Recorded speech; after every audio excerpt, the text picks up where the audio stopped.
Good evening, everybody. Kevin J. Johnston here. Welcome to episode number 51 of the Tax and Money Show. That is correct. The Tax and Money Show is happening tonight. We're going to be talking about stop getting ripped off by your boss and the Canada Revenue Agency. Wow. So there's a lot to cover in tonight's show, everybody.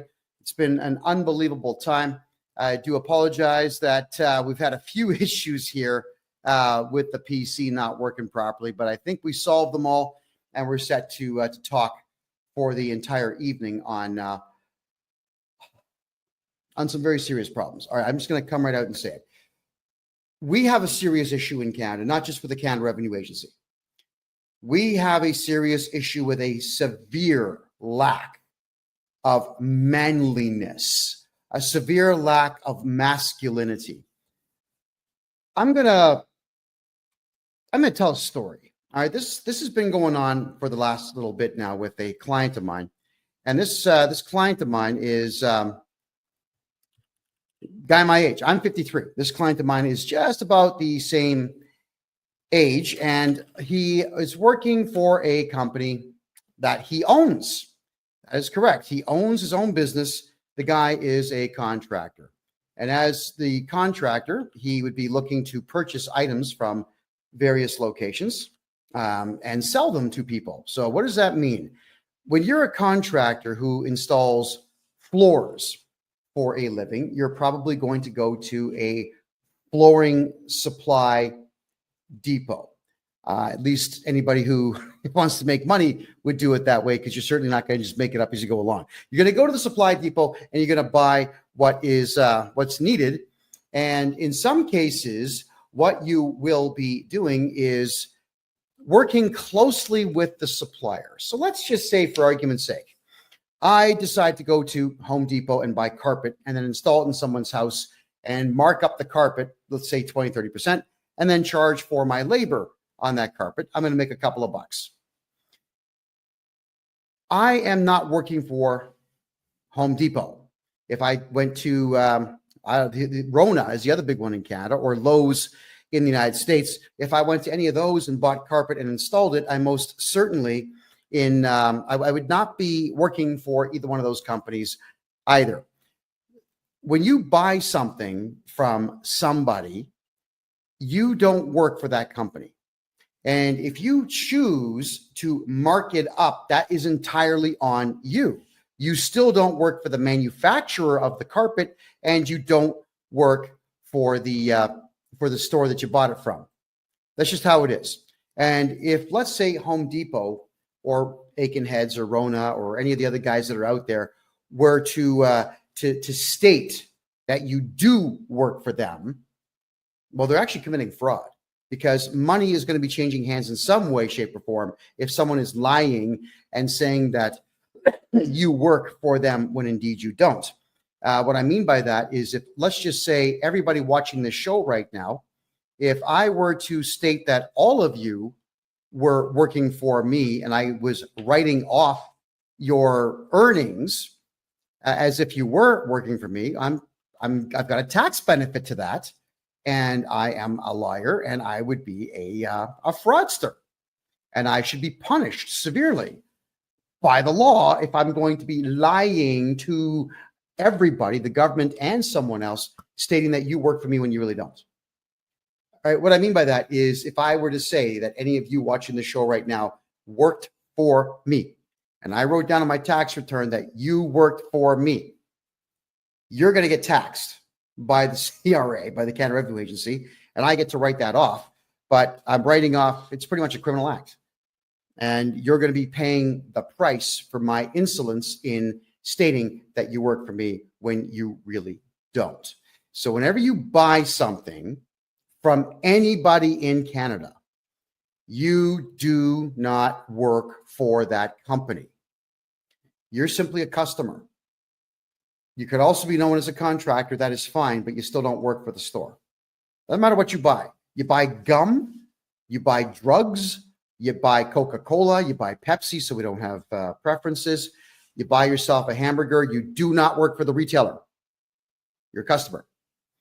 Well, I have a client that came to me, again, my age, who is having some serious tax issues. Now, I've got permission to tell the story minus his name, but in this tax issue that he's having, we went through all of his files and the numbers didn't match up. Sometimes when we're doing taxes for people, we can't figure out why numbers don't line up. So we spend more time on it, a lot more time on it. And it gets a little frustrating sometimes because there are some tax returns that just don't make any sense at all. So we'll go through them and then a second time, and then I'll say to my CPA, well, could you check this out? Because it ain't jiving with me. I send it off to my accountant. She looks at it. She can't figure it out. So we have to assume that something is excessively and extremely wrong with that tax return, which is fine. This is what I sign up for. So when I tell you that you're paying a certain price to get your taxes done, I'm not going to up the price because it's harder work. That's not what I do. And I'm not complaining. This is not a complaint. I'm not saying it sucks to do extra work. I don't shy away from hard work.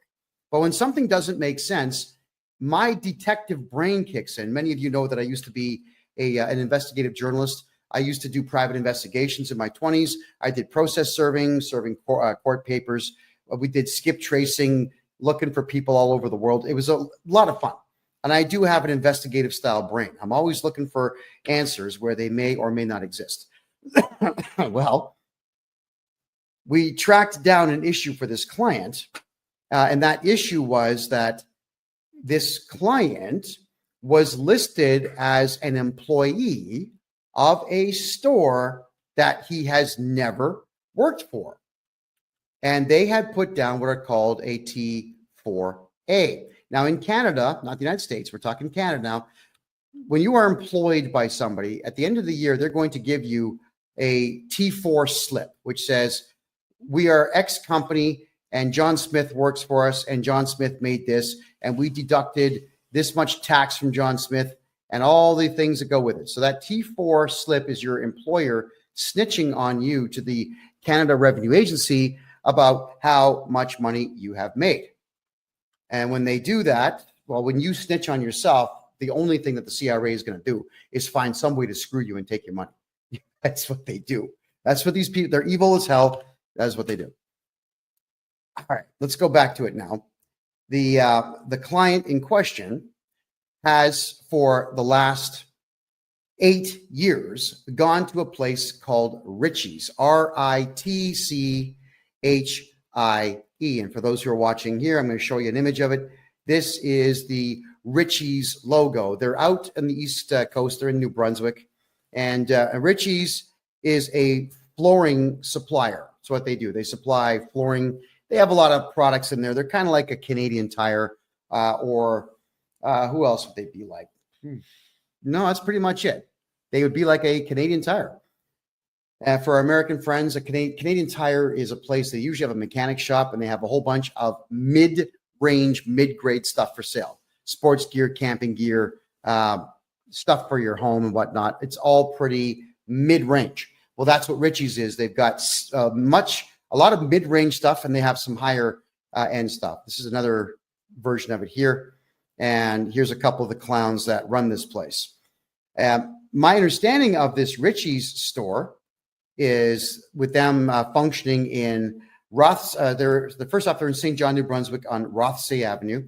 They're also in Moncton, New Brunswick on Plaza Avenue, and they're in Dartmouth, Nova Scotia. They got 3 locations. We're talking about the Moncton, New Brunswick store right now.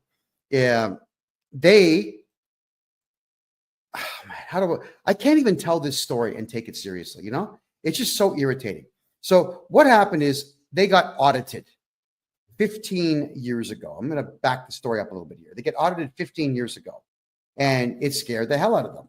Strange how this group of millionaires, a couple of brothers, the Ritchie brothers, a couple of brothers who are multimillionaires are afraid of one little old auditor. And this auditor goes through their store and, like a bitch, these guys did everything this auditor told them to do. Show me your records, show me your books, show me your cash, show me your client list, show me your supplier list, show me everything. Everything I want to see, show me. And they did. And they ended up paying a lot of money because they were stupid, didn't get a lawyer. Now, they should have lawyered up for that. They didn't kick the guy out of their store. They didn't have a security guard there to say, buddy, you got to go. They didn't make any phone calls of any kind to anybody. They just completely cooperated with this auditor. Now, here was the problem with what this auditor had done. The auditor told them, oh, you've got guys, contractors that come here and buy stuff from you. And do you sometimes get these contractors to do work for your store? They said, yes. And then the auditor asked if these contractors work independently. Like, do they actually register corporations or register companies and just buy supplies from you and then go out and do the job? They said, yes. Now, the auditor lied at this point. The auditor says, well, if you have any contractors that are buying supplies, you need to put them down on what is called a T4A slip, which in Canada is the same as a T4. And it says that you make commission. So it's your earnings. It's you snitching on yourself, saying that you make commissions. Please tax me on these commissions. But the problem is this CRA auditor told the store to lie and commit fraud so that the Canada Revenue Agency could make more money. So for the last 15 years, this Ritchie's floor supply plate, cowards, absolute cowards, have been putting T4A slips out on all of their customers. Yeah. So if you're a customer of this Ritchie's place in Moncton, New Brunswick, they literally are listing you down as an employee of them on commission sales. So if you ever wonder why, as a purchaser of goods from this Ritchie's chain, why your tax bill is so high, it's because they're lying. It's because they're actually telling the Canada Revenue Agency that you work for them. So I wanted to do my clients' taxes, and I realized, here's something that has to happen. Is I'm going to put forward a series of legal documents when I do this tax return for the guy, stating that there is no T4A. It is completely fraudulent, and we have to file a police report, which I will. And I'm going to tell the Canada Revenue Agency, you cannot allow these T4A slips, which state that my client who's never worked for this store is going to be taxed by this store. Got to cancel them. Cancel the T4As. That's what the store has to do. So I made a polite phone call to this Ritchie's place, and I end up getting the name of Tracy Delahunty. Tracy Delahunty. And I make a phone call, and I'm very, very prim and proper and polite, and I just introduce myself as the tax agent and legal agent for my client. And I explain that we have a slight problem here, that there appears to be a clerical error. I never come out and just accuse people right off the bat. I say, we have a clerical error here. It would appear that you have mistakenly put down my client as an employee of your corporation. And I'm wondering if we could get that corrected, please. Boom. She just starts screaming at me, this chick. I'm not going to repeat all the stuff that she said, aside from the gist of the story, which is, we're not going to do that. We got audited. We're never going to get audited again because of you. We're not going to reverse that. We're not going to cancel the T4As. He works for us. I said, well, I'm afraid you're wrong. Well, it's the government. You have to do what you're told. Now, God knows how many times I've heard that in doing taxes for Canadians. Someone tells me that you have to do something because the CRA is the government and you got to do what the government says. No, you don't. You've got the right to remain silent. Anything you say can and will be used against you to either put you in prison or take your money. So shut up. Stop talking. So I explained, look, that's actually incorrect. And the T4As that you're issuing are, unfortunately, in your case, fraudulent, which opens you up to lawsuits. And when I cancel them with the CRA, you're going to get audited. They're not going to know why it's being canceled. So the first thing to do is they're going to call me to audit my client. I'm going to say, nope, you're not going to audit my client. Not now, not ever. So then they'll go to the store and they'll audit you and you've already cooperated with them before, you believe that you have to, so you're going to go through another audit. And when you've got a store that's equally as big as most Home Depots out there, the auditors will take their time. They'll spend weeks there. They'll cost you time and money and effort and irritation, because it is really irritating to have one of these jerks in your place, in your place of business when you're trying to do business. There's nothing worse than someone asking questions that are completely irrelevant to the task at hand. Now, with me, the task at hand is making money. It's making money. When I'm talking to clients, they're paying me for my time. We get them tax money back. They pay me for my services. I'm making money. My clients are making money. If someone's asking me to do something for them, like, I don't know, fold the laundry or do the dishes or whatever, that don't make money. So the answer is no. Well, occasionally I get phone calls from some branches of the Canadian government wanting to talk to me about my attitude problem. I say, look, guys, this ain't going to make me money. So no, I'm not spending time with any of you. Yeah, whenever the government of Canada calls me, I always tell them, it's guys, I charge $300 an hour for my time. So if you got a Visa or MasterCard, we're going to run that for you now, and then we can have a conversation, to which, of course, they always say no. So we want to make sure when you're a client of mine that you're never dealing with auditors. Well, this store is now going to have to deal with an auditor. She says to me on the phone that, look, honey, I've been doing this for 10 years. I know everything about taxes. That's what it sounds like. I said, well, if you've been doing taxes this way for 10 years, with all due respect, you've been doing them wrong. We put auditors in prison who harass my clients. That's how it works. No, you don't. Well, yeah, we do. I'm a private investigator by trade. I'm a tax expert here. We hunt them down. We file charges. We make sure it goes all the way through. At the same time, we cancel the audit. So you don't have to put up with an auditor in the future at all. In fact, I can help you keep these auditors away. But right now, my concern is my client. I'm being polite. My concern is my client. Could you please just cancel these T4A slips? He does not work for you. Then she pulls the same crap that every feminist out there always pulls when they are losing an argument or they have nothing further to add, but they still want to win. She says to me that, oh, you're just being too aggressive. You're too aggressive for me to talk to. I'm going to have to end this call. I said, no, you're being aggressive. I'm actually afraid of you, and I'm going to end this call. So I ended the call first. I always repeat back the words of feminists whenever they throw nonsense at me, which is exactly what she did. So you would figure at this particular point, I'm going to bypass the accountant for this company, and I'm going to call the multi-millionaire owner of the place, the Ritchie brothers. Supposedly they're men. Well, we know differently now. I call. I don't get through. I call again. And this secretary guy sounds like a teenager, poor guy. He's caught in the middle. But I could hear one of the Ritchie brothers in the background saying, no, I don't want to talk to him. You get rid of him. I don't want to talk to him. Dude, for real, it's your store. It's your company. Take the phone call. So I have to explain myself to this kid. I'm very polite. I said, please have the owners call me. The owner does not call me. The owner calls, ready for this, my client, to raise his voice to my client, to state that apparently I threatened this woman. Now, I've got it all recorded. I record every call I make, especially when I know I'm calling a potential feminist. All right, I protect myself huge with these things. And said that I threatened her and so on, and that I'm never to call their place again and so on. My client even said, look, don't call me. Kevin's my representative. Call him. But please, if you could, cancel the T4s. They won't do it.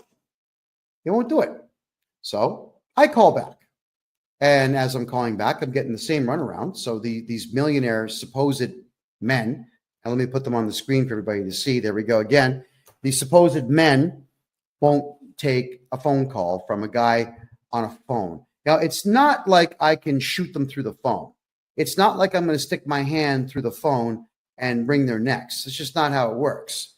All you got to do is just take a phone call and say, hey, hi, what's the beef? How can I help you? How can we help not cause any trouble for ourselves? let's figure this out. That's what men do. But we don't have men in Canada anymore. So instead, they get their lawyer to send me an email. Thinking, all right, so fine. The lawyer sends me an email and there's nothing in the email. Thinking, okay, I've got to say something here. So I write the following letter. Now, none of this is meant to be offensive to anybody. This is education.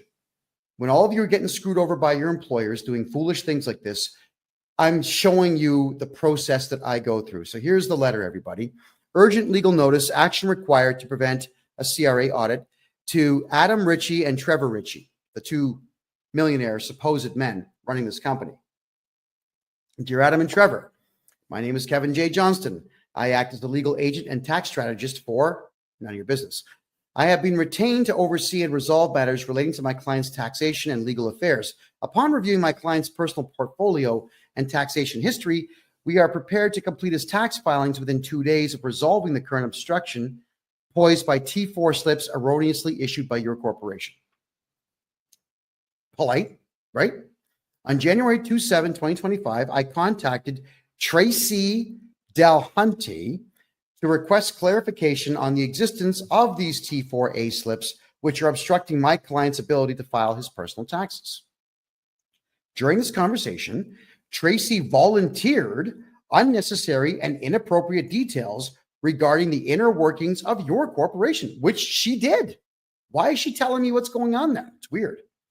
Including past audits and fears of future audits, which she stated influenced her decision-making. She also incorrectly asserted that T4A cancellations were not permissible, demonstrating a fundamental misunderstanding of both bookkeeping and Canadian tax law. True story. Tracy further stated verbatim that it's the government and you have to do what they say. Now, if you've got someone like that working for you, fire them. They're useless. Suggesting a gross misrepresentation of the role and authority of the Canada Revenue Agency. For clarity, I will outline the relevant legal facts regarding the CRA. 1, the CRA is not a police force and has no criminal investigative authority. The CRA, 2, the CRA operates as a collection agency at arm's length from the federal government. 3, all decisions by the CRA are appealable in federal tax court, which has no authority to issue monetary penalties. 4, the CRA cannot access bank accounts, medical records, or private information without written consent. 5, CRA audits can be refused and auditors have no authority once you issue a no trespassing notice to them. Individuals and corporations have the legal right to remain silent, and auditors who violate your no trespass notice can be charged criminally and sued for tort harassment. Does anybody see anything wrong with this letter so far?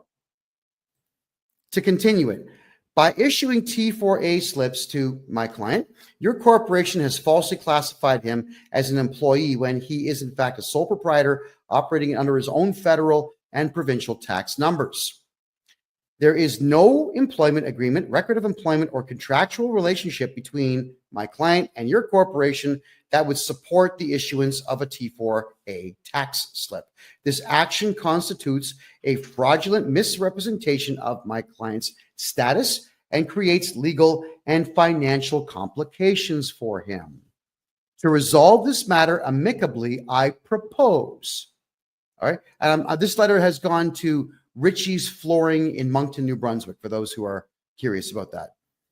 So the immediate cancellation of the T4A slips, your corporation must cancel the T4 slips issued to my client and provide a letter on company letterhead acknowledging that the issuance was a clerical error. No big deal.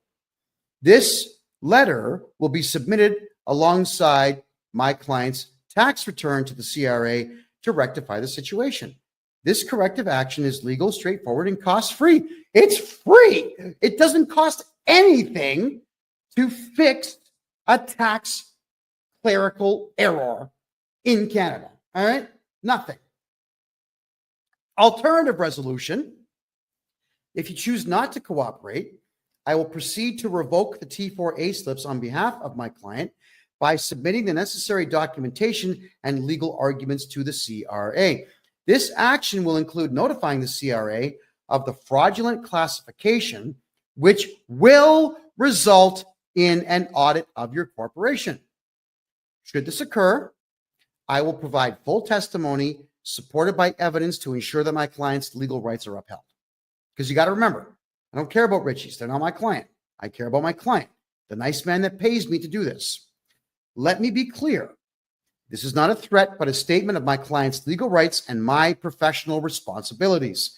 Additionally, I must state that Tracy's behavior has been unprofessional and unbecoming of someone in her position. If my client decides to pursue legal action for tort fraud, I have already committed to representing him pro bono, which means free.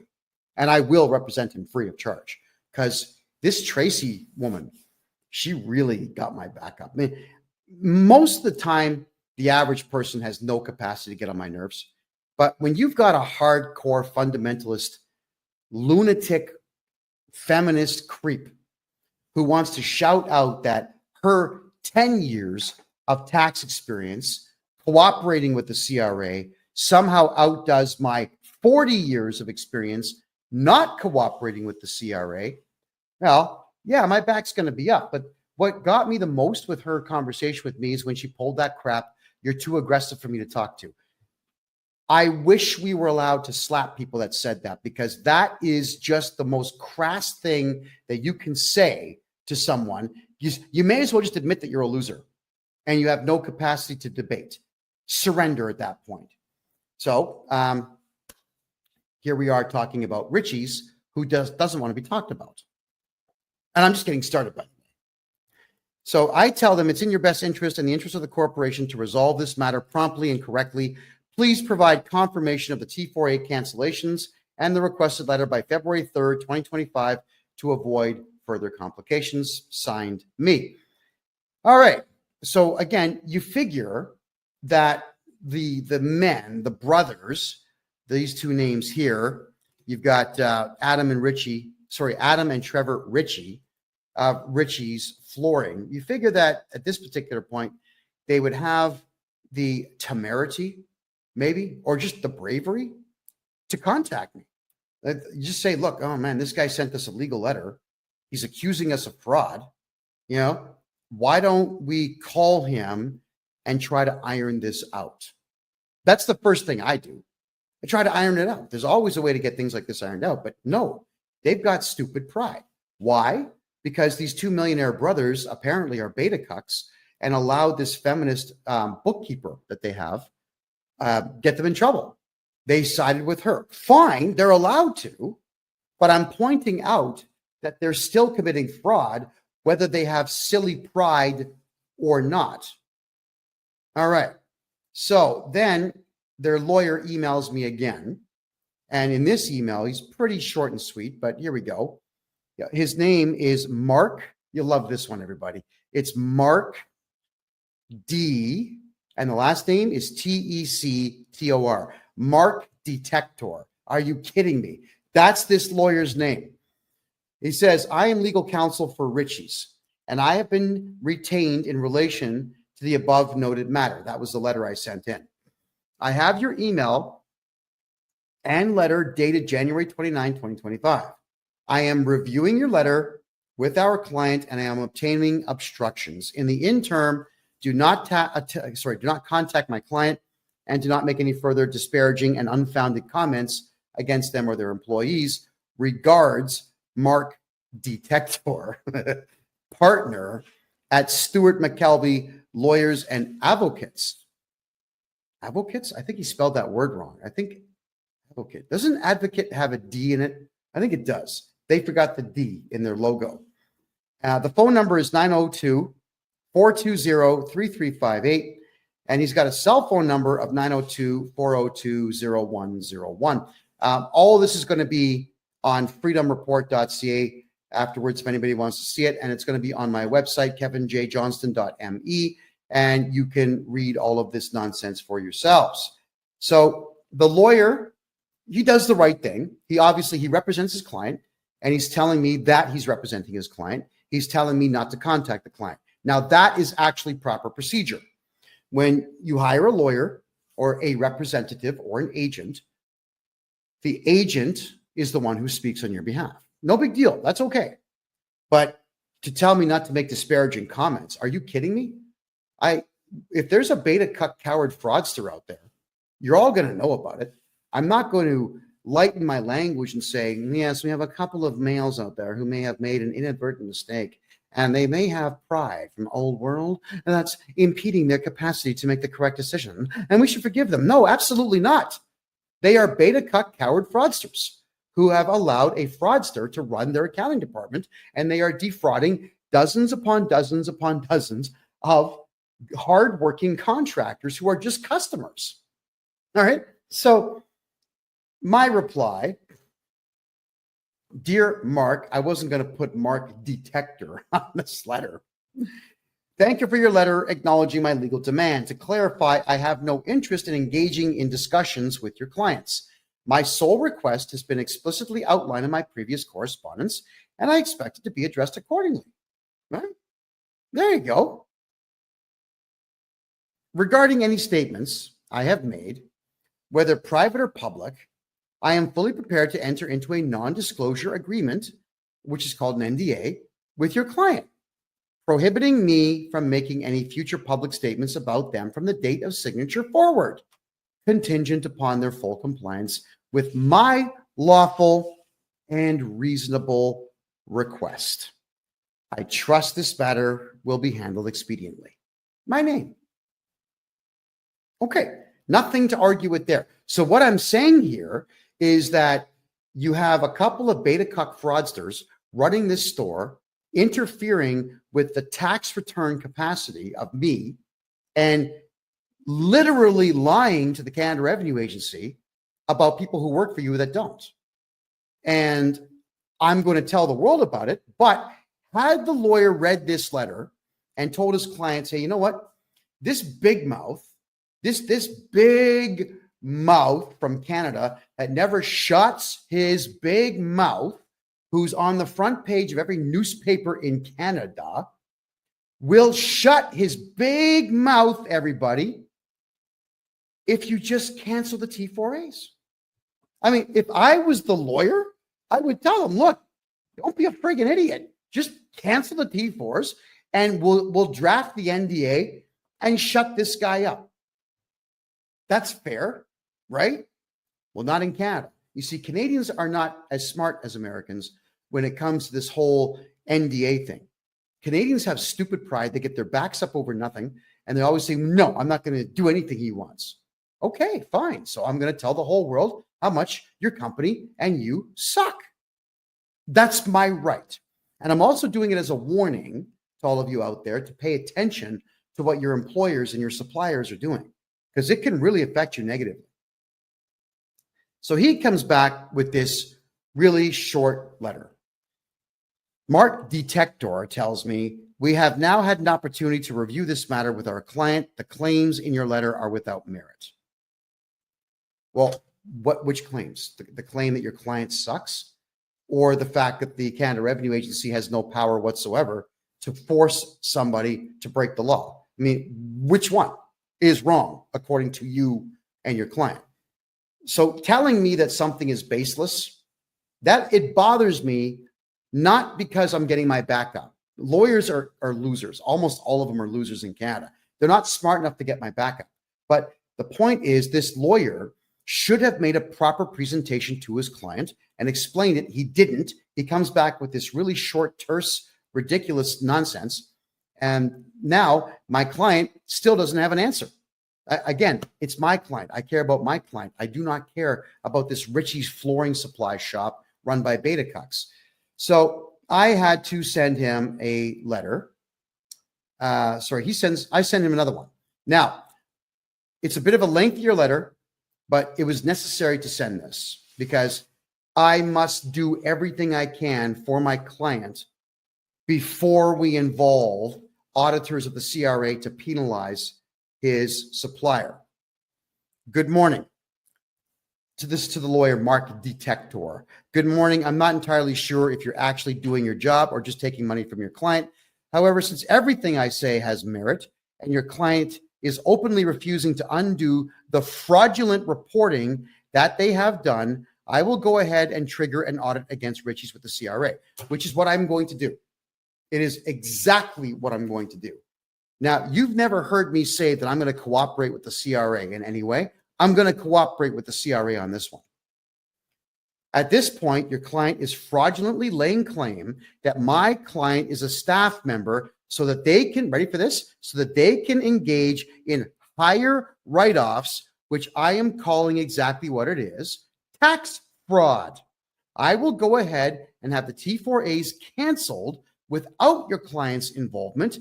And as much as I hate the CRA, I guarantee you I will cooperate with them fully to ensure that the audit against your client is extremely fruitful for the CRA. You should pay attention to Proverbs. I wrote an amazing one as I grew up in a country whose main export is cowardice. When you make a decision based on fear, it is 100% wrong 100% of the time. Tell your client, thank you very much for their time, and please wish them the best of luck with the audit that is coming soon. Should your client come to their senses, I won't be doing anything until Thursday of next week. So that's this Thursday, this Thursday, because I have other work to do. I'm not going to give you a deadline of any kind because I know your client is not smart enough to understand what a deadline really means. And thus you can count on this being our last communication unless you would like to talk your client into some sense and have them reverse their fraudulent way of doing business for my client only. All right? I don't care about the rest because they're not my clients. Also, without a court order registered in Bogota, Colombia, and Panama City, Panama, in those regions' proper courts, I will not be keeping my mouth shut. In fact, I plan to use your client as a case study in stupidity and an example as to why, when adults have fear, they fail. Letting you know in advance, I will ignore every Canadian court order that you get. Sincerely, me. Now, lawyers don't like it when you speak like this to them. So what does the lawyer do? He sends me a stupid letter. Here it is. Oh, not this one. It's this one. Please, mark detector again. Please see my earlier emails. Your allegations are without merit. My client reserves its rights in relation to any actions or defamatory statements you may make. First off, that's grammatically incorrect. My client reserves their rights. There you go. Not its, their. Okay, so I don't make defamatory statements. I use funny language to tell the truth. I can come right out and say, Richie's does not do business properly. That's not funny. But the millionaires who run Richie's Flooring Supply in Moncton, New Brunswick in Canada are a couple of beta cuck fraudsters who are absolutely gutless and will not take accountability for their illegal activity, and nor will they even pick up the phone when a gorgeous hunk of man looking like this makes a phone call to them to simply have them spend 5 minutes fixing a problem. My God, these guys at Richie's, this is their store one more time, right? I'm trying to understand how these guys got rich. And then I did some reading into the company, and they didn't do it. The brothers didn't do it. Their father did it. So these rich losers just got daddy's money when he died, and they're going to run this place into the ground because all they're doing is committing fraud. And they have a lawyer who's not doing his job. You know, your lawyer should really give you hell. When you're doing something stupid, it is your lawyer's job to say, look, yeah, I'm representing you, and you're this close to violating the law, so don't do it. Right? He's got to give you hell. Do you know, in Canada, whenever I would say something publicly, I would go to my lawyer and I would ask him, like, look at the script that I want to discuss tonight. Is there any chance that the Canadian government will hit me with a hate speech charge if I say any of this? And if he says there's even a 1% chance, I don't do it. I've got a lawyer on retainer so I can ask these questions and make sure that everything is going to be copacetic. Yeah. And when my lawyer says don't do something, yeah, all right, okay, I'm not going to do it. because I pay him to watch my back in the legal arena. That is his job. He does his job well so that I can do my job well, right? So let's continue here. With me getting such a short reply from this guy, there's the reply again. I thought, you know what? Obviously, these negotiations have completely broken down. They are not going to comply.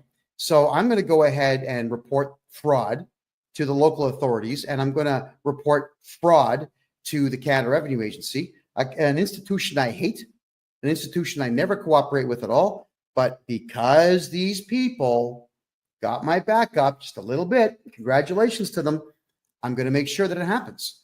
And if I need to be on the phone with the auditor, explaining everything to the auditor about these people, I am going to do so. It'll be the only time the CRA ever gets my cooperation. So I wrote a letter. Now, this one is less professional than most of the stuff I write. By my own admission, it's actually quite snarky. It was designed to be irritating because this lawyer is essentially saying, we're going to sue you for defamation if you tell the truth about our client, which I don't care about at all. There we go. So I say, dear lawyer, and I put the words without prejudice at the top of this letter, because in Canada, when you have the words without prejudice on a letter, it cannot be used as evidence in court because it's part of your negotiation to try to get to a settlement before court. That's what without prejudice means, everybody. All right, so I'm hoping that that legal term there makes sense. And by the way, nothing that I'm saying is legal advice. I am not a licensed lawyer. I'm just really good at legal documentation, and I'm really good in the courts because I've studied this stuff for 4 decades now. I hate it, but I know it. Well, actually, I shouldn't say I hate it because I like winning. I do like winning. I just hate the entire court system. But here we go. Dear lawyer, my allegations are fact. Let your client know that I will be helping others that they are double dipping on fight them in court if they choose to go the route of litigation. I will file a defense on any litigation your client files. I will not settle out of court. Should I lose, I will appeal. This will be as public as I can make it, and it will be very expensive for them. As I have studied law for 40 years, I have no legal fees. I'll be representing myself. Not true for your client. Side note, pride goeth before our fall. This woman that Richie Boys hired is really going to destroy them. Let them know that they should not act on her feelings because I won't be letting this one go. I'm going to use this case as an example of how not to behave in the accounting world and how to avoid eventually meeting me. That dumb working for them is dangerous as she is really stupid but believes herself to be a genius. She should be flipping burgers, not stealing from the CRA. I am not an unreasonable man. So this stupid shit ends upon cancellation of the illegally claimed T4As and possibly T5 forms for my client and my client only. When this is done, simply email me with Richie canceled in the subject line, and I will never need to communicate with you again. I will fix my client's taxes and move on. Let the Richie boys know that this can be solved with less than 30 minutes of effort, and that it will please me greatly to have this done right away. They really don't want me cooperating with the auditors of the CRA, which I will gladly do just to irritate that dumb ant they have working there. And that comes from the heart. Oh yeah, they will most likely audit them all personally when I request them to, which I will. Do what you will, Kevin J. Johnston. So these Richie's people, really, they need to grow some balls. They need to grow some sense. They need to gain a little bit of business acumen. And if you ever want to keep yourself out of lawsuits, Canada, you got to think like an American. I know all of you are saying, I hate America. Why? Why? Americans know how to do business. This type of thing would not come up in an American company. I've dealt with American companies thousands of times. And whenever issues like this pop up saying, listen, we got a problem. You're committing fraud and we're going to report you to the IRS. Like, whoa, wait a second. What's the problem? They will actually try to work with you. In Canada, everyone just gets offended, especially feminists. And this is the stupid stuff they do. So the lawyer did not reply. And I'm a little disappointed in that, but yeah, whatever.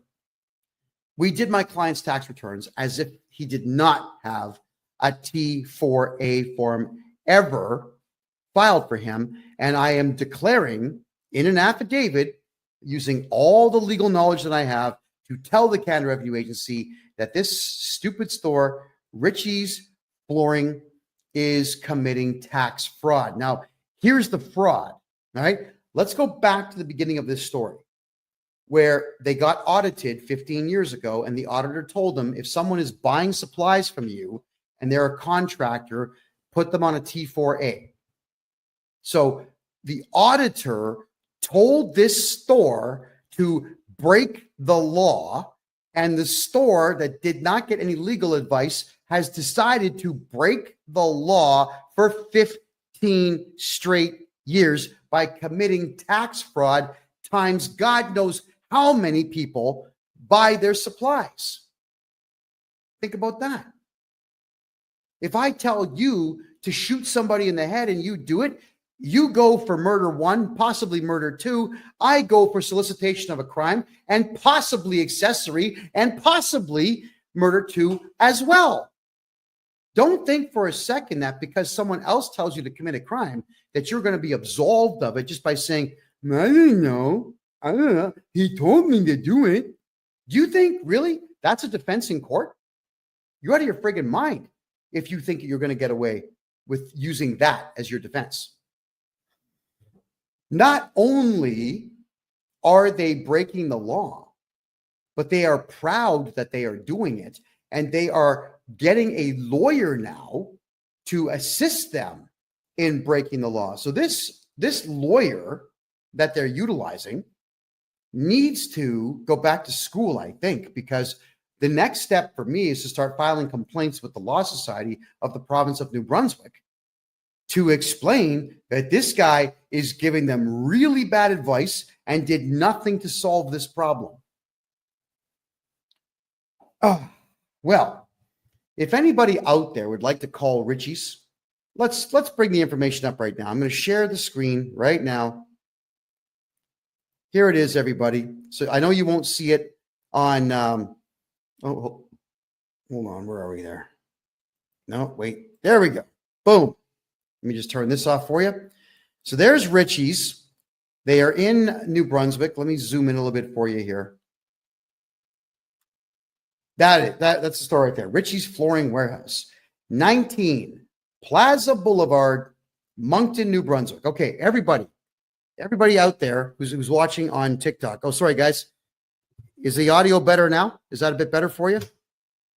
So everybody watching on TikTok, could you please put the phone number I'm going to dictate right now to you? 506 857 0400. All right.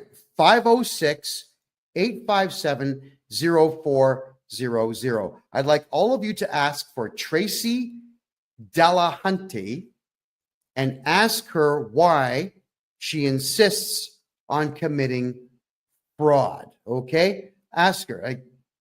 Don't be rude. Don't swear. Don't do any of this, but I need all of you to record these calls because stores that do this type of thing to people are evil. It is evil to do this, but we don't have to be evil. We just have to play the game the right way. So I'd like to ask you all, give her a call, Tracy Delahunty. Tracy Delahunty.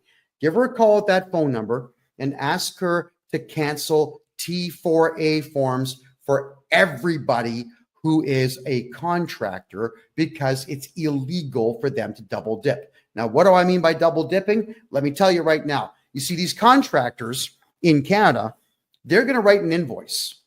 They'll write an invoice to this store for, let's say, $10,000 for services rendered.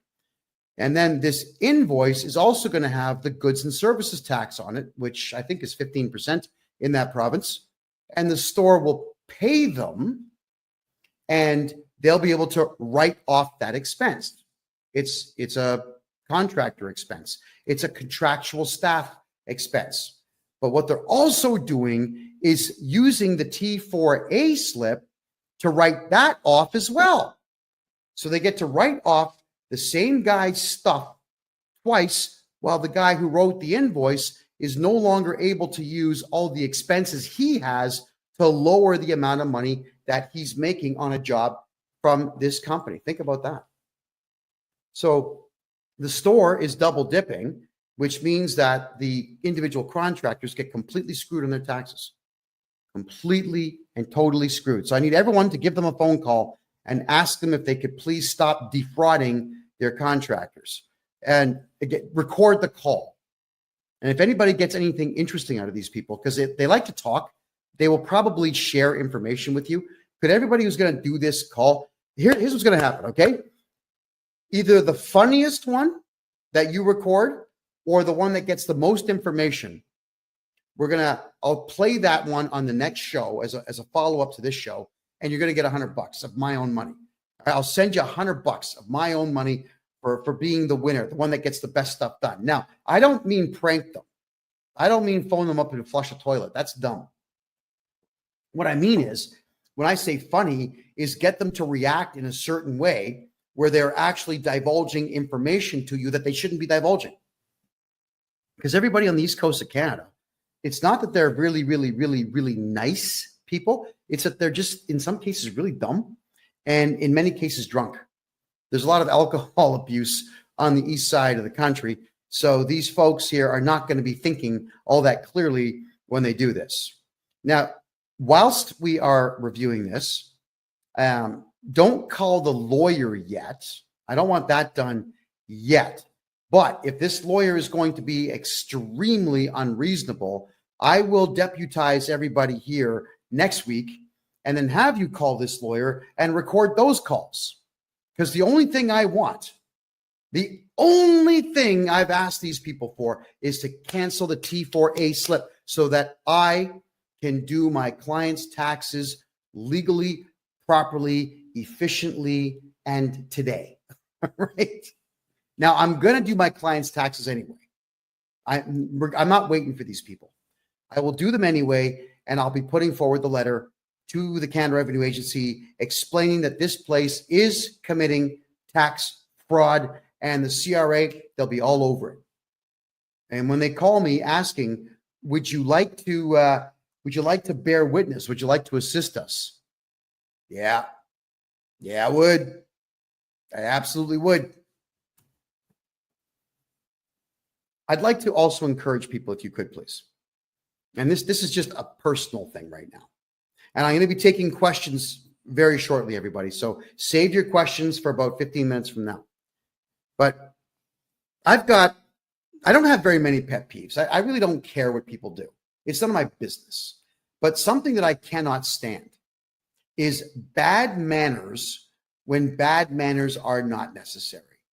You don't need to be flipping off at the gums rudely for no purpose whatsoever. You don't need to be walking around with your head held high saying, I know everything, so I'm going to give you a difficult time because I think I'm a genius. That pretentious belittling of people it's vile. It's extremely vile. And it is something that during my journalism days, I would not say a word about it except for continuing to put the microphone in people's faces during interviewing them. Because the more angry they got and the ruder they got, the funnier it was on YouTube and Rumble and all the other websites out there. It was good content for me to upset someone by just asking questions. But you see, I'm not a journalist anymore. And there's absolutely no reward whatsoever for me tolerating bad manners. And I won't. So if you're rude in my condo or my office or my car, I'm going to turf you. Just get out. We're done. If you're going to be rude on the phone or rude in a live video chat, I tolerate it if you're a client because you're paying me to listen to your rudeness, but I'm not going to tolerate it if I'm not being rewarded for it. And this group of excessively rude individuals running this store need to be punished. That's it. You know, Richie's, the whole, oh man, these people. Richie's Flooring Warehouse is what it's called in Moncton, New Brunswick. Again, there's the contact info, 19 Plaza Boulevard in Moncton, New Brunswick. You can call the two brothers there, Trevor and who? Adam and Trevor. Ask for them, or you can ask for Tracy Delahunty, the excessively rude individual that started this entire fight. She started this because she thinks that I would have cared that she's worked as a bookkeeper for 10 years. I've studied tax law for 40 years, and I'm the first one to say I know more than most, but I don't know everything. And anybody who says they know everything is an arrogant jerk, and just dust them, get them out of your life. Now, I'm going to, I know on TikTok and over here on Kick, you're not going to see this, but I'm going to explain it to you while I'm doing it. I'm going to share another screen now. And this here is me showing you just how easy it is for this store to have complied with me in the first place. Like, they're about to cost themselves a lot of money on this. Wow. Okay. This is someone called Lone Wolf. It's a tax community that they discuss a lot of things, tax and money. And I come to this one not necessarily as a resource, but I come in here a lot just to see what updates that they make, because these guys tend to aggregate everything from around the web. So T4 slips in Canada is what we get at the end of the year from our employers. The T4 slip will say how much money we've made. It'll tell the CRA, the Canada Revenue Agency, how much Canada Pension Plan was deducted, how much employment insurance was deducted, federal and provincial taxes, and any and all bonuses that were paid. It snitches everything on you. And the T4A is the same thing, except you don't really have a salary. It's more commissions, or I guess odd jobs that you're doing for the same company, where they want you to pay tax on what you've made. I mean, if you're a client of mine, you pay tax on nothing. I fixed that. But I'm just telling you what these forms are for the sake of education here. So now let's go to this form here, and it says to amend, cancel, or replace a T4 slip in Canada.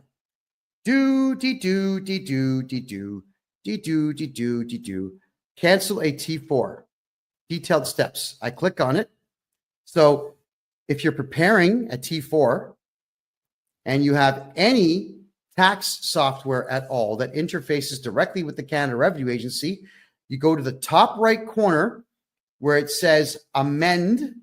You can click on the original, amended, or you can cancel it. You use this mouse and you cancel it. That's it. And then look at that, everyone.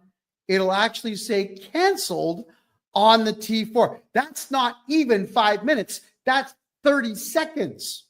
That's all it takes to cancel a T4 or a T4A. And I cannot believe that these crazy fools over at Richie's Flooring want to commit fraud and tell me how difficult it's going to be for them to cancel these T4As that they are illegally imposing upon people who don't even work for them. There's this merry band of losers. I really hope that this cost them customers. Thanks, Joseph, for the hat. I appreciate that. I hope this cost them a lot of customers, because you just can't do this. All right. Maybe what we should do is talk freely now about one of the many reasons why I left Canada. For my American friends watching this show, I'm a Canadian citizen, born in Toronto, raised right next door in the city of Mississauga, which back in the 80s was a phenomenal place, and I wouldn't give you $5 for the entire city now. It's a dump. It is a dump. All right. I left Canada because you really cannot get anything going in Canada. It's very difficult to do business there. The taxes are out of control, unless you know me. The other problem, though, is Canadian arrogance. It's unprecedented everywhere in the world except for one other country out there, and that would be France. French people and Canadian people are arrogant to the nines. They think they know everything, and they act like they do, and they cannot wait to tell you how offensive they find you. You know, that doesn't make money. It's like Canadians are afraid to make money. Yeah. I swallow my pride when there's money on the table. Yeah. When I'm not sure you guys ever saw that show. It's called Hardcore Pawn. It was that guy Les with the slick back. He's bald here. He's got slick back hair. Him and his son and his daughter run a pawn shop. I think the place is probably closed now. But in Detroit, cameras would follow crazy people going into this pawn shop, and it's just nuts the way people would behave. But this guy, Les, I loved him on the show because he always told the truth. Hey, I see money on the table. You've got my interest. I want to make a deal. And I'm the same way. There's money on the table. I want to make a deal. Oh, what's that? You're asking me to fix a clerical error so that I don't have to spend $30,000 on a lawyer? Sir, have a seat. Let me get you a cup of coffee and let's fix this clerical error. And we get it fixed. And we shake hands. And I walk him out the front door politely. Why do I want to get my back up? If I'm going to get my back up, I'm not going to make money. Right? But if I keep calm and cool and collected, I will make money. Now, one thing that Canadians suck at more than anybody in the world is customer service. Customer service is absolutely the biggest key thing. I got an incredible speech from Rob Ford. Rob Ford is the former mayor of Toronto, the big guy that he had drug problems. I mean, he admitted to smoking crack because, like, physically his body was very ill. And his maniac brother, Doug Ford, is now the premier of the province of Ontario. But Rob Ford, he gave me a big speech about customer service. And he understood it well. And the way he explained it to me was it was genius. He handed me a business card. He says, I'm the mayor of Toronto. Here's my home phone number. Okay, thank you. People would call him wanting to get something done. So he would go through every message. He had a Rolodex. He showed me all this. He had a Rolodex where he would put everybody's name in and write down the problem. He would call the appropriate people, send the city staff member out to get it fixed. He would call the person back and say, did the pothole get filled? Did your fence post get replaced? Is the electricity back on? This is what this guy would do. That's customer service. And he's a politician teaching the world about how important customer service is. It is important. Return emails, even if you don't have an answer. Make phone calls, even if you don't have an answer. Return faxes, return letters, return whatever it takes. With me, I go through my client list, and even if I don't have the job done, I just call my client and let them know, listen, we had a delay because I'm looking for some information. We put a request in for it. We're not going to have it till Thursday of next week. I'll be picking up your file Friday of next week. Is that okay? Just people want to know that everything's going to be okay. And if you are a good customer service person who actually cares about their customers, you're going to do just fine. Serve that shit out of your clients. Serve the hell out of them, because if you don't serve your customers, someone else will. The Americans get into business to make money. They are there. They're pounding the pavement. They want to make cash. With Americans, it's a complete revolution of goods. Get the goods in the store, get the goods on the shelf, put the sale price on, get them out the door, make the money, replace everything tomorrow. Canadians are, and the boxes are here. I'll do it tomorrow. Some customers in the store right now. But that's the way Canadians are. And when you're like that, you're going to lose. Just like this Richie's place is losing. And I'm going to make sure that they lose a lot, because that feminist stunt that was pulled on me, that really got inside. I don't dig that one bit. You're too aggressive for me to talk to you. Don't ever say that to me. That is the wrongest thing to say when we are in the middle of exchanging information, and all I'm asking for is for you to do one thing that's free, that will alleviate you of stress and me of stress. Just freaking do it. Don't argue with me. Because here I am telling the whole world how horrible this Richie's flooring place really is. And I'm using them as an example for all Canadians out there to understand that you cannot let people like this walk all over you. You can't. So contractors, if you're a contractor in Canada and you do any contract work at all, nobody legally can give you a T4 slip or a T4A slip saying that you work for them when you do not work for them. So if you need to, you sue them. Sue them. It's tort fraud. All right. You can ask for money for that. You can ask for additional money called punitive damages to punish them. And you can even say, Your Honor, I'd like you to charge this person with fraud. Now, you probably won't get that one, but you'll get some money. So you got to pay attention to what's going on out there, everyone.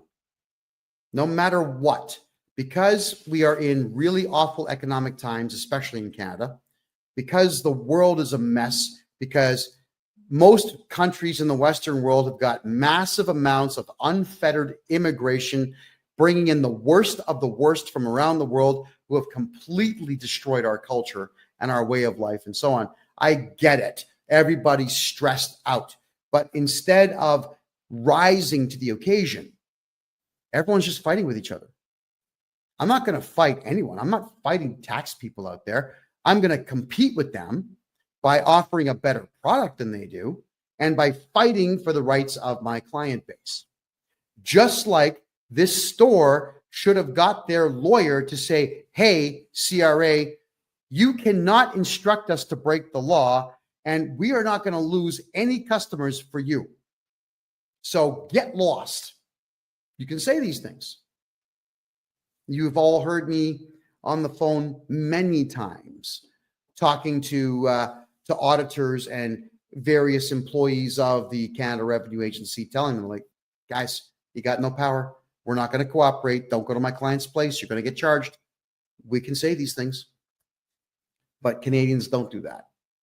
Everybody in Canada would rather live in fear than just do that one little bit of work to make sure that you're not going to be screwed over. And that is to scrutinize everything and then call the perpetrator out who's harming you. Got to do it. No one's going to do it for you. Nobody. Okay, so let's have a quick peek here at some of your questions now, everyone, because I know there's some questions here. Canada has such potential but bad leadership. That's absolutely correct. But Canada also has a bad attitude. Canadians have had it too good for too long. That's one of the biggest problems here.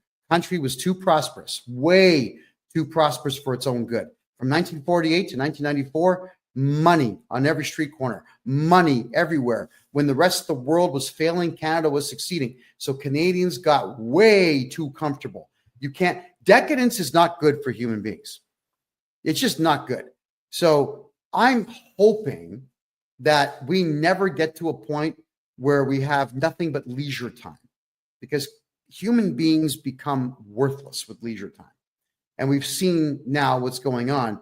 Everybody's scrambling and just ripping each other off as opposed to trying to be better. All right. Is there a function for people to use with process to push forth accountability in terms of ministries? Yes, there is. We have to culminate as a team and file lawsuits and court injunctions against our politicians. Could you imagine if 1 million Canadians decided to collectively file individual lawsuits against one politician? Let's say Doug Ford, the Premier of the province of Ontario. If we had, there's 14.5 million people in Ontario, the province itself. What if 1 million, not even 10% of the population, filed a lawsuit against the guy individually? You'd bankrupt him just in the defenses. He'd have to spend over $100 million just filing defenses plus the legal fees. He'd be bankrupt. You could take his house, take his car, take his money. Yeah, we can do these things. There's a way to go to any courthouse anywhere in Canada and file criminal charges against these people. It's called laying up private information. Why do we not do these things as a society? No one's going to do it for you. So stand up, get off the couch, go get it done. Go do these things. Absolutely, we can. All right, I'm going to have a quick peek here at some of your questions. Okay. Am I live? Yes, I'm live. It is currently 10:15 p.m. Eastern time on the 18th of February. Thank you so much for asking. I see some questions here now in the Rumble room. Boris N65, you just ordered a 60-minute call. Excellent, Boris. You should be able to log into Calendly and pick your date and your time. So we'll be talking soon, I'm sure. We got there. Real MGTOW. Kevin, have you guys been able to clear up your tax backup? Yeah. I mean, our tax backup is, we'll call it under control. We have a backup of, say, 2 weeks, but that's standard during tax season for any accounting company. We developed a brand new software package that's going to blow your mind, everybody. Imagine this. Well, actually, let's just work with the real numbers. No, so I'm going to do this for everybody right now. Let's do this right now. I'm going to bring up the income tax calculator. This is a website called Wealth Simple. I'm not even sure what they do, but it's a handy little toy to play with. All right. I know that you're not going to see it on TikTok or on Kick, but I will state what it is that I'm doing here. So let's turn this off. If you have a look here in the province of Ontario, if you make $100,000 a year, the federal tax is $14,000. The provincial tax is $6,986. Canada Pension Plan and EI, which is employment insurance, ends up being $5,105. So on 100K, you're losing $26,136. Now, what bothers me about this is when a corporation is filing taxes, what they've got to do is they have to take the CPP, the Canada Pension Plan, and the employment insurance, and they have to match that. That's right. So for every employee that you have making 100K, you have to match the Canada Pension Plan 100%, and you have to match the employment insurance by 140%. Wow. So the rough number, if you look at it right now, the rough number is going to be about $5,800 per person per year that you have to spend for nothing. It's infuriating is what it is, because the Canada Pension Plan is going to be empty by 2032. And EI, I don't know if any of you have ever tried to get employment insurance, but I can assure you, you're not getting it. So why are you paying into it? Oh, yeah, so that third world invaders can get money for free to the tune of $5,000 a month. No, thank you. Not interested. So what we do now is we've got a payroll company in place, and the payroll company, we charge no fee for this. And I mean no fee whatsoever. We're going to do your payroll for you. So let's say your pay cycle is absolutely every week. On Wednesday, what you'll do is you'll jump on our website and you'll put in, like, you'll have drop-down boxes, John Smith, Steve, Richard, Paul, all these people in there. You put down what they made. It'll work out the CPP. It'll work out the EI. It'll work out the provincial and the federal tax. And it will tell you how much to pay us so that we can pay your staff member. All right? But you don't pay the matching on the CPP and the EI. You don't give it to us. We will pay your staff what they are owed, and then we will issue T4 and T4A statements at the end of the year to your staff member. And here's the other cool part. Your staff no longer work for you in this business model. They work for my company. So if you've got to fire somebody, I'm actually renting this person back to you for $1 per year. You can say, hey, Kev, or how about this one? Kevy, baby, looking good today. Listen, that guy, John Smith, that is currently on payroll, get rid of him. We want him fired. Okay, good. I make a phone call. John, listen, I hate being the bearer of bad tidings, but you got to go. You've been fired, and here's your severance pay. Here's your final paycheck. Thank you very much for your service, and good luck to you in the future. And this way, they cannot go to the labor board about you or you or you. They have to go to the labor board against me. And I can assure you, especially in the provinces of Alberta and Ontario, They don't want to deal with me because I drive them mental. I make phone call after phone call after phone call. We make offers, we make deals, I retract them, I make them again. I say stuff that doesn't make any sense. I'll send them in some cases. I'll go to deepseek.ai and I'll ask it to create a nonsensical email to do with my big toe up to 1 million words in length, please.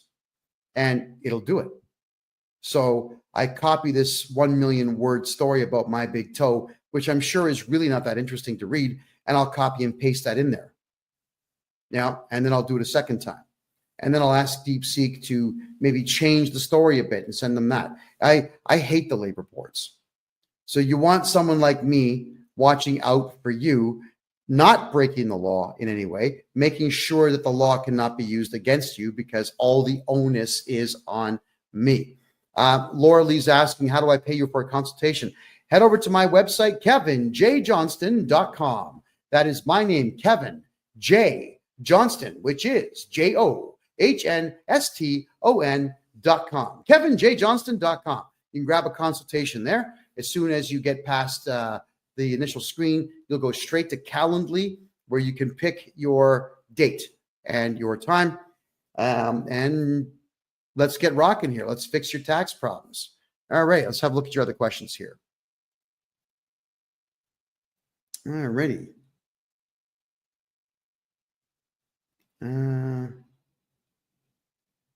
All right, guys, I don't really want to get into politics. All right, so for everyone who's asking me about politics, I'm staying out of it. I did my last political show on the first Tuesday of 2025. I don't care anymore. I had a lot of fun. I did a political podcast for 7 straight years. And we cost a lot of politicians a lot of money. I thoroughly enjoyed my time. But I'm a tax guy now. I'm enjoying taking money away from the Canada Revenue Agency and giving it back to the people. So don't call me Robin Hood because I don't look good in tights. Just call me, I don't know, call me a hate-filled maniac for hire, because I am, when it comes to these CRA people, I am a maniac. I can't stand them. I hate them with all my heart. So I go to town on these idiots, and they don't like it. And they typically back down because they have absolutely nothing that they can do to stop me from doing what I do best, and that's irritating people. And my mother always used to tell me, son, you could irritate Jesus. Now, and when I said thank you with a big smile on my face, that was not the response she thought she was going to get. But that is a compliment, and it is extremely true.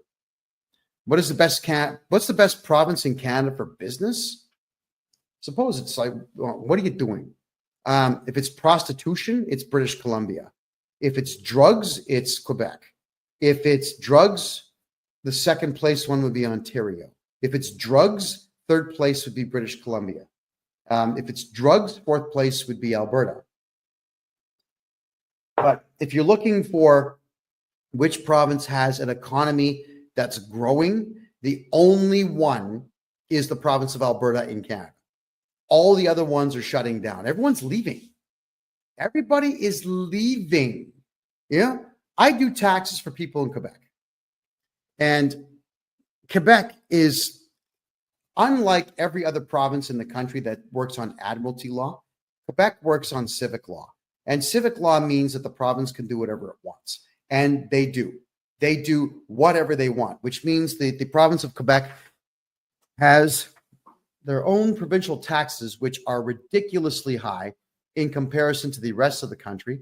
And they've got such ridiculous rules about property tax and whatnot that nobody in Quebec is making money. So everyone's leaving. They're all going to Alberta.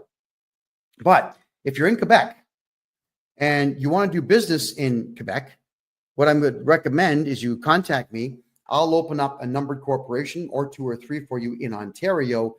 You can still do business in Quebec, but just make sure that all your invoicing goes through the Ontario corporation. You don't want the province of Quebec being involved in your business. Filing a provincial tax return in Quebec is really stupid because they will not leave you alone. Not ever. They are ridiculous individuals. Am I still active in opening offshore accounts in Panama to protect people's money? Si, oui, Absolutely. Of course I am. I adore doing it. We've opened bank accounts now for well over 100 people, and they're all doing quite well. They're all quite happy with it. The answer is yes. All right. What do you do if CRA launched assisted compliance programs for a 2022 farm loss? I don't know what the assisted compliance program is, but what I can say is if you're running a farm, you should be losing money on paper.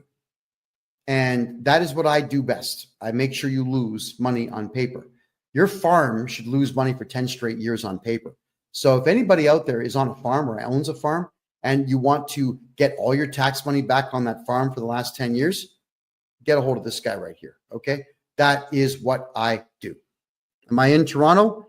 Hell no. I was born in Toronto.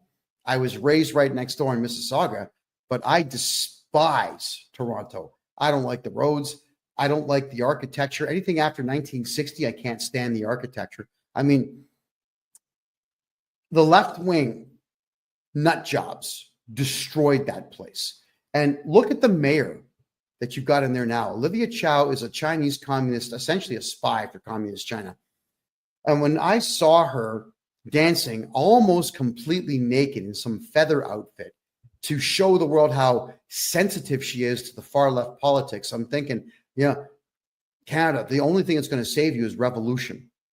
A violent overthrow of your government is the only thing that'll save it. When you've got that type of trash in charge of the biggest city in the country. And when I say biggest, I mean biggest by a lot.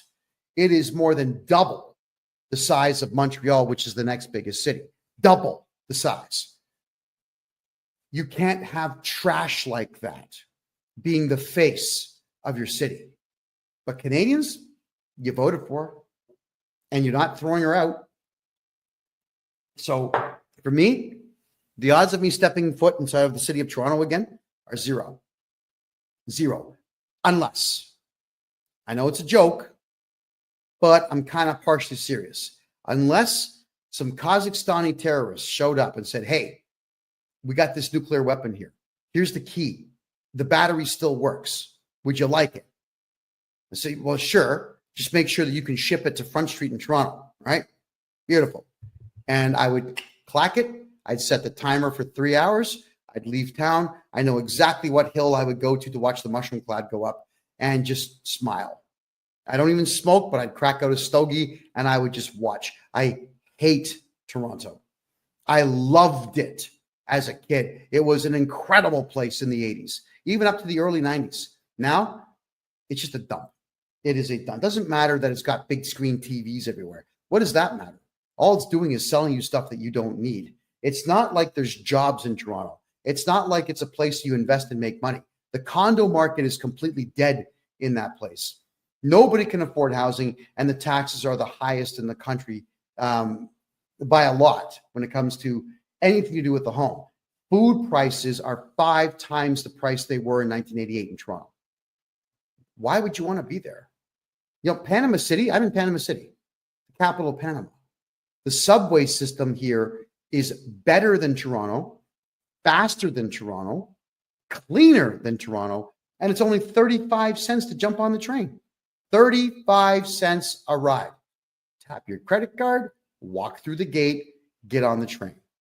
No violence, no strung out drug users sleeping there, no homeless sleeping in there, nobody picking on you, no one throwing things at you, nobody crapping in the corner. There's none of that nonsense here. You pull that stunt in Panama, the cops will work you over. You know what I love about the cops here is that they actually are really pleasant people until you screw up. And if you screw up deliberately and they identify you as deliberately committing a crime, they break out the old tonfas, you know, the billy club with the L shape, they'll crack you one. So don't be a criminal here. And I think Panamanians have got the message that it's not wise to be a crook here. And as a result, everywhere I go is safe. So Toronto, be damned. Not interested. All right. That's a good point, sweet guy. You're saying capital gains are 66%. That was actually not passed in the House of Commons. That was not passed in any legislature whatsoever, but the Canada Revenue Agency has chosen to do it anyway. Completely illegal. But if I'm your tax guy, there is no capital gains on anything that you do. I eliminate that capital gains garbage. It's gone. You got to get a hold of me. How do you save fees and taxes on the RRSP? I'm your tax guy. If I'm your tax guy, gone. I'm not going to tell you my secret because I'm the one that invented it, but it's legal. You want your RRSP taxes gone? Call me. What they're talking about there, folks, it's called the Registered Retirement Savings Plan. This was something that every TV network and radio station in the country before the internet was pushing on Canadians. I know because I fell for it too when I was a teenager, where they say, put some money into it every year, you get a tax break. And you can take all that money out when you retire. But what they didn't tell you was they'll tax it 48%. So you're just deferring taxes to your senior citizen years when you actually need the money the most. Yeah. And the other worst part of it is, everybody, is that the government tells you that it's for your own good. And that's the part that bothers me the most, is that they're taking 48% of your retirement savings plan from you and telling you this is for your own good. It's good for you that we're doing this. You're coming close to retirement age. You've worked 60 years to have nothing. And now we're going to take 48% of what you've made, and it's good for you. No, it's not good for you. And I will get you back 100% of all of your RRSP contributions, so long as it used to be just the last year. I can go back 3 years now and get those for you. So get a hold of me if you want that money back. Do I have an office in Toronto? Yes, actually I do. My criminal lawyer and my corporate lawyer are in Toronto. So if you need to drop something off at one of my offices there, let me know. But I don't come to Toronto. God, man, no. Oh, God, I hate that city. No, you won't see me there. You'll see me in places like Seattle, Calgary, Bogota, Panama City, Mexico City, Cancun. You'll see me in not Port-au-Prince. I'm sorry. What's the other one? The capital. Oh, Nassau, the capital of the Bahamas. You'll even see me in Trinidad and Tobago. You'll see me in all these places because there's money in the cities I've just mentioned. But Toronto, nope. Keegan's asking, can I get your calendar link? Yeah, just my name, KevinJJohnston.com. KEVIN, middle initial J, last name Johnston, KevinJJohnston.com. Get a hold of me there, please. And the calendar link is all yours to pick yourself a time. Okay, Sweet Guy says, I'm 65 and I've watched many of the major metropolitan cities just deteriorate to absolute garbage. Correct. So have I. That's why I want nothing to do with Vancouver, Toronto, and Montreal anymore, which is a shame because those were three amazing cities in the 80s, even the 90s. They were fabulous places to be. Now, no, forget it. Can't talk me into it. Is Panama safe for kids? Yeah. It's a very safe place, especially if you're a gringo. The cops here will protect the gringos because the gringos bring money. Now, gringo, which means, North American. Actually, mostly it's either you're white or you're born in the United States or Canada or Europe and you speak perfect English. You're a gringo. So they'll treat you quite well here. I haven't filed since I have a sole proprietorship running since 2022. Carbon collection notice. All right. Sole proprietorships, you should never have those things, but I can fix the taxes and we got to get you into a numbered corporation so that we can avoid that craziness in the future. What if you just pulled the RRSP out and they took the tax off the top? Well, that's what Janelle, that's what they do. It doesn't matter who you hold your RRSP, your lifts, your RIFs, or your GICs with. They always take the taxes and just give it to the CRA, whether you want them to or not. They just do it. When you ask why, because it's the government. You have to do it. That's how they sound. So that's why I'll get you back everything on the RSP, but it will be in the following tax season. So it won't be today. It'll be in the following tax season. But if anybody here pulled out their RRSPs in the last 3 years and you want that money back, you get a hold of me. I'll get it all back for you. Every penny. If I cash in Bitcoin, do I have to pay capital gains on money I got by mining? Okay, Dale, the whole point of crypto is that nobody knows you have it. There is no way for the CRA to know how much money you have in the bank and how much crypto you have, how many gold bars or silver bars or platinum bars or palladium bars that you have, or even how many houses that you own until you shoot your mouth off and tell them. So, Dale, if you've got crypto and you're making money in the mining game or the staking game, shh, say nothing. It's your money. Don't give it to them. However, Dale, you can use a crypto loss as a capital loss and do a huge write-off on that. That's when you can talk about crypto. And if they say, well, where's the money now? I don't know. Some guy named Muhammad stole it, right? So talk to me about that sometime. What would my charges against the bank be called for? Giving all my money to the CRA? Theft, fraud, conspiracy. There's one more. Theft over 5,000 and fraud over 5,000. Those are big ones. So yes, and I'm going to be teaching all of this. I'm going to have a course on this a little bit later this, or in March, I'm sorry, about how to file criminal charges. How does my company work? Quite well. I don't understand the question. Could you please rephrase that? Okay, Keegan, if you're having an issue with the Calendly link, then I'd like you to immediately please go to the contact form on my website, the KevinJJohnston.me website. Just give me the invoice number. I'll take care of it. I'll get you the link right after the show. All right. So thank you, Keegan. I do appreciate that. Why is Trudeau still talking crap? Because he can, and because he knows that no Canadians are going to do anything about it. That's why. Okay, Keegan.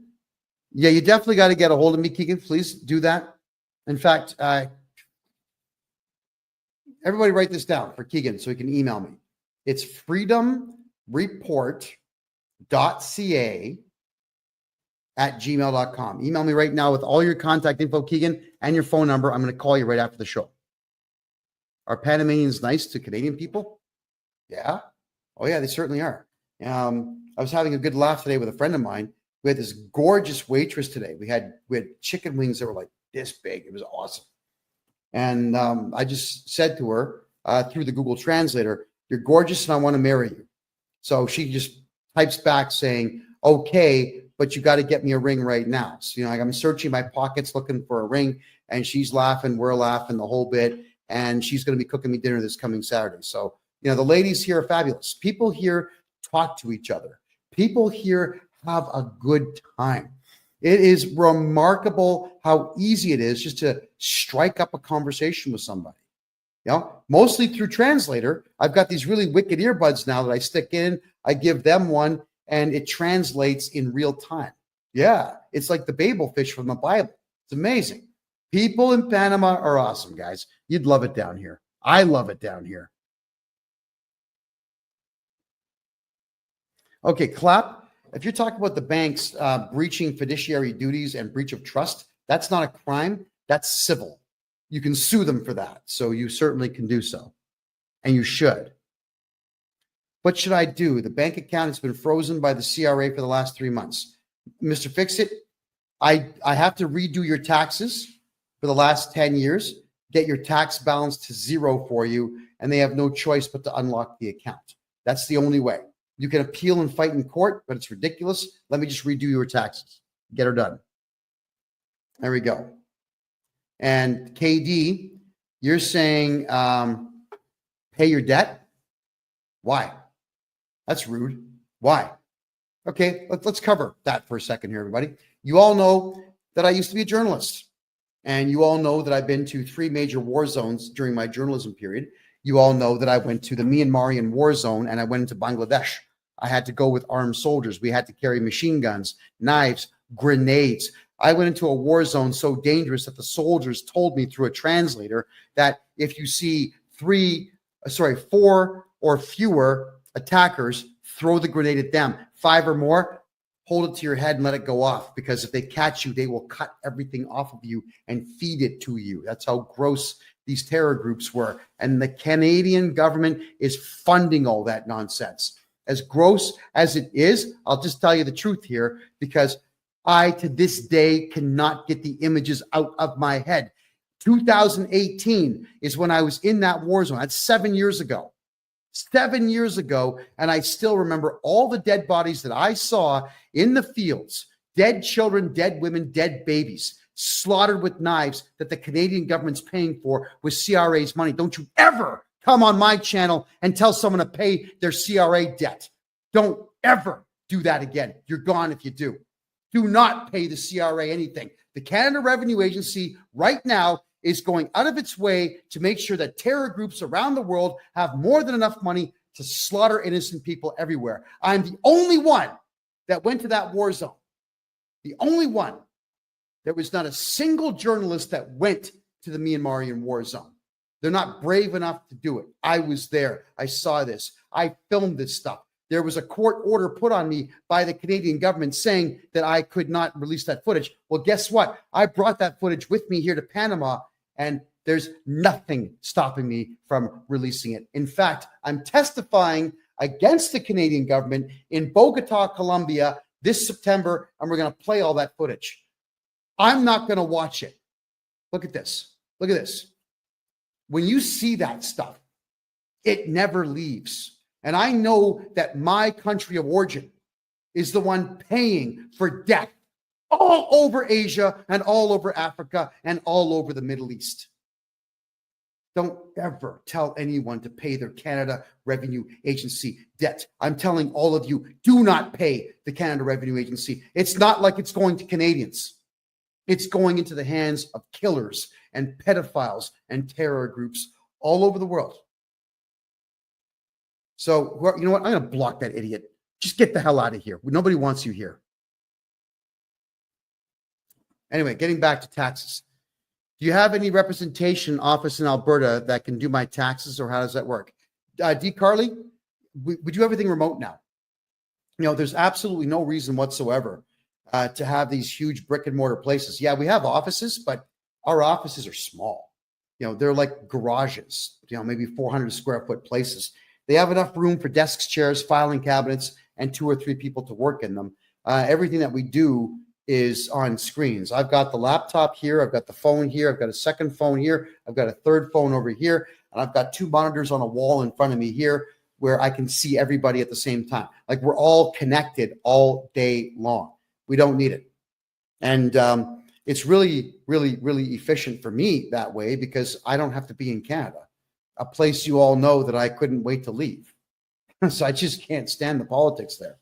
With me being in Panama, I am calm, I'm cool, I'm collected, I'm healthy, better diet. Look how clean my skin is just by eating food that there's no drugs in my system at all. I don't need all kinds of makeup and whatnot to keep this expression going. It's a matter of good food.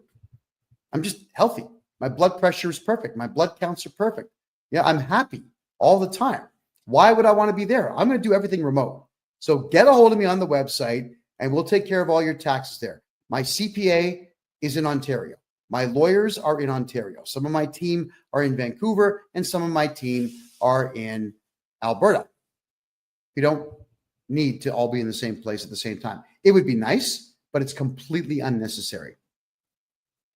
What does it cost for you to write a letter to the CRA? There's a couple different price points on that.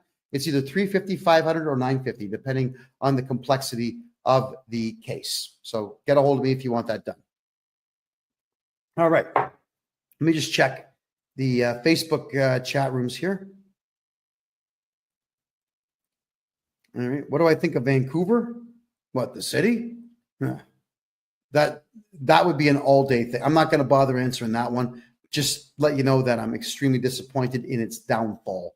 It's not worth going to at all.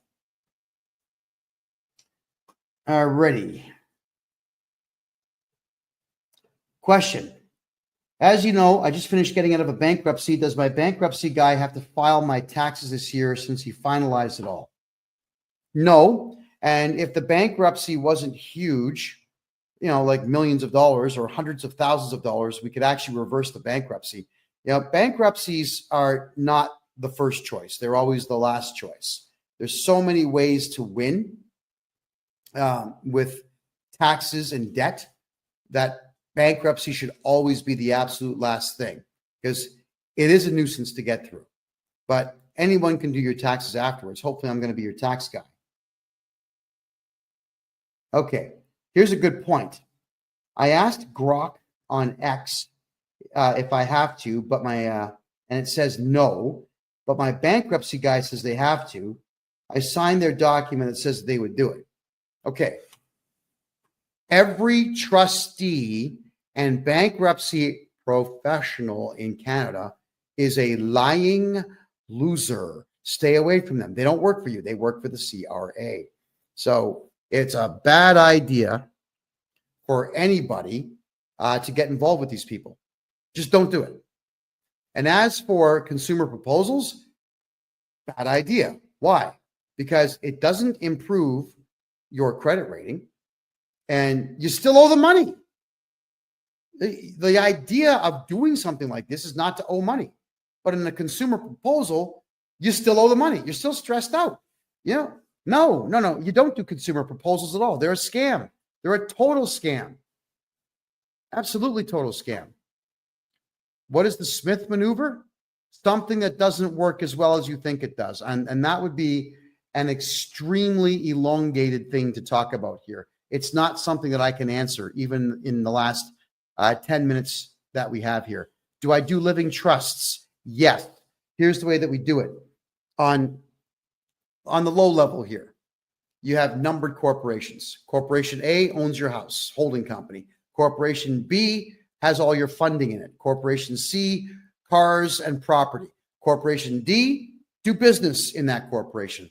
And all those corporations should be held under this one here, which is going to be your umbrella corporation. And then the umbrella corporation is owned by the family trust. So it has to filter down. And when you build a family trust, start with the corporations at the bottom, then move them into the umbrella corp. Then we move everything into the family trust. You can do it the opposite way, but it's a lot more work. There's far too much prep work to get that done. It's better to just do it piece by piece by piece. All right. What should you do besides a consumer proposal? Well, if it's taxes, hire me and I'll get your tax bill to zero. If it's credit cards, we can always negotiate a better price for them. Or if it's credit cards, knowing that you can't do prison time, and if you don't care about the credit card ever being useful again, you can simply just walk away from it if you like. There's nothing stopping you from doing so. Consumer proposals means that your credit cards will no longer work, your lines of credit are no longer accessible, and you still owe the money. It's positively worthless to do one. The trustees get paid by the government when you do a consumer proposal. So stay the hell away from those people. They're crooks. Do you have courses or classes we can take to learn how to set up and run corporations if we wanted to do business that way? Petra, yes.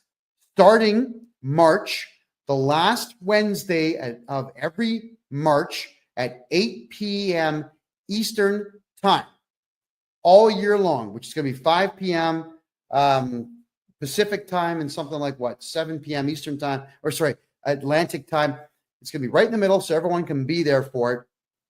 It's going to be a membership fee of $25 a month where you can come in and learn this stuff. It's going to be a private closed circuit meeting where everybody's on Zoom. You listen to what I say for an hour, and then we have a discussion, questions. That's how we're going to be doing it. Also, we're looking into the law right now. Right? I've got a meeting at the lottery head office, the Lotteria office here in Panama, to find out if it's legal for me to give away money to Canadians and Americans from Panama. We think it is, and the 3 people I've spoken to at the Lottery Corporation here in Panama say it is, but we got to make sure. Because if it is, everybody who joins up for that $25 per month fee is going to get a chance to win cash. All right, we're going to start giving away cash on this show come September. So we have big plans for what we're doing here. That my good fortune is your good fortune. I'm having a blast doing what I'm doing in the tax realm here for Canadians and for some American folks as well. So we're going to give back by giving away a bit of dough. Here we go. Can I assist you in British Columbia? I can assist you everywhere. It's just that Quebec is excessively difficult in some cases. There are some things in Quebec I can't fix because Quebec is a messed up place. But everywhere else, 100% yes. Am I able to set up a trust for crypto assets and capital gains? Yes, but you still should not be talking about crypto anyway. If you've got it, shh. So long as you shh forever, they don't know you have it. And if they call you and say, well, we're going to audit you, you call me and I get rid of the auditor and I ban them from communicating with you ever again. And if they do communicate with you, we charge them criminally. Just if you have crypto and gold and silver and stocks and bonds and debentures, and if you've got dividends coming in from investments all over the world, just shut up about them. Stop talking about what you have and you're going to be fine. All right. Keep it. It's yours. The CRA didn't earn it. You did. All righty. Next. All right. So Petra, yeah, you'd love Panama. This place is absolutely remarkable. I'm excessively happy here. D. Carly says, my wife received CERB in 2019, didn't do our taxes for 4 years. Now we've got huge penalties. Okay, D. Carly, I'll just redo your taxes for those 4 years. The reason that they put penalties on is because you didn't do your taxes, and they know that if they just guess and throw a big number at you, that's going to be your incentive to get your taxes done. So let me do your taxes and I'll get your tax bill to zero because that's what I do. If we need to cash out crypto, what do we do with it? Take the money and run. Shh, quiet. Don't say a word. How do you think the CRA is going to know you cashed out crypto? Do you think that they are looking at everybody's crypto accounts? Do you think that the Canada Revenue Agency even understands what crypto is and how it works? They're idiots. They hired 30,000 diversity, equity, and inclusion losers from crappy third world countries with intelligence quotients of less than 75. These people know nothing. Keep your crypto and keep quiet about it. Okay, just checking here. Thank you. How soon could you set up a consultation with me? Right now. Just go in and buy one right now. And Calendly will kick in and tell you what dates I've got available. My name, KevinJJohnston.com. There you go. Bobster, even if the exchanges tell the CRA about it, if I'm your tax guy, they're not going to do anything about it. Now, I know how to get rid of all this capital gains nonsense out there on crypto, houses, on gold, on even collector cars or modern art or whatever it is you're buying.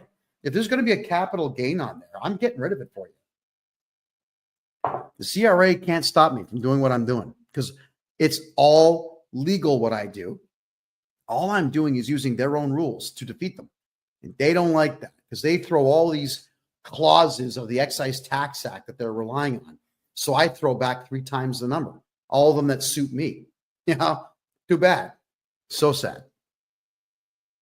I need to hire you permanently for my personal taxes. How do I get in touch? Bobster, my personal website. Yeah, don't communicate with me on social media, please. I don't have time. But I've got a video that's just about to break 400,000 views on TikTok. And this video has something crazy like 950 comments on it. At least it did this morning when I checked it out. I haven't read a single comment. I don't even know what's there.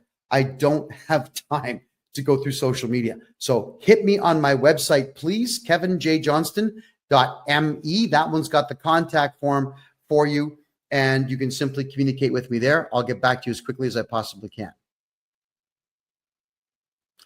If I buy my house, am I going to have to pay capital gains? Not if I'm your tax guy. Absolutely not.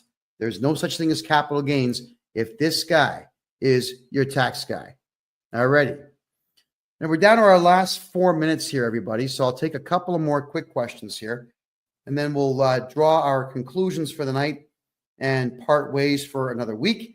As always, this show is going to repeat itself on Thursday night. It will repeat itself live all the way through until the following Tuesday. So on Rumble, you can always watch the repeat of this show. It plays for four straight days after we're done. And for those who miss the old podcast, the old political podcast I used to do on Wednesdays, two of my co-hosts from the old show have decided to create their own show. It's called The Lounge. That's every Wednesday at 8 p.m. Eastern time. They talk for an hour, maybe two, about politics. And one of them, Ed Janusek, is in Argentina right now. And he told me that I would need to deliberately blind myself before I go because the women are so beautiful that you might walk in front of a bus not paying attention. Good for him. He seems very happy in Argentina. There we go. All righty. Thank you, Keegan. I appreciate that. D. Carly says, we've done our taxes and now we're paying a $35,000 bill to the CRA. Can I help? Yes. I'll get rid of it. I'll get rid of that tax debt. It's not even a debt. It's just a number they made up. Right? That's the thing with the CRA. They just make stuff up. Assessments and reassessments. It's a guess. It's a wild guess. They don't know what you owe. They just lie to you. It's all that they do. All right, everyone. We're going to draw our conclusions here. We're down to our last 2.5 minutes. In Canada, everything that you put on a tax return is voluntary. It's completely voluntary. The only mandatory thing that you have to do in Canada, and even that is only a suggestion, is you fill out a tax return. If you don't know your numbers, fine. Put your name and social insurance number at the top, sign the bottom, don't put any numbers on it, and mail it in. And now you have met your legal obligations. The CRA will assess it, but then you contact me and we can appeal it, and then we can do your taxes. All right?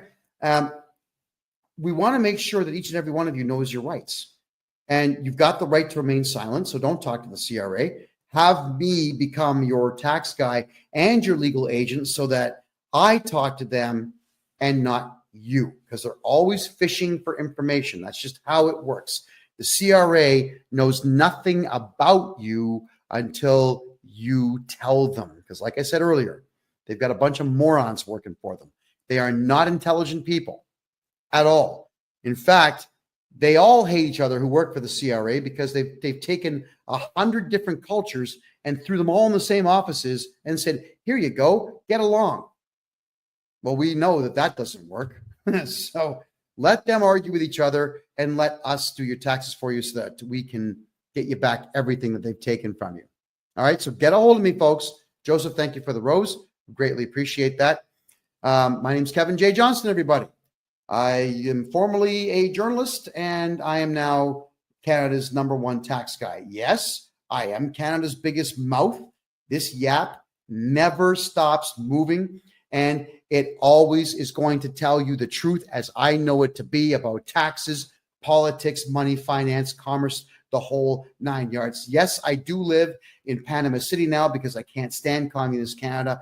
And yes, all of you can live a very good life here on an extremely low budget. This country has been very good to me. It's a beautiful place. I'll not be leaving anytime soon on any particular permanent basis.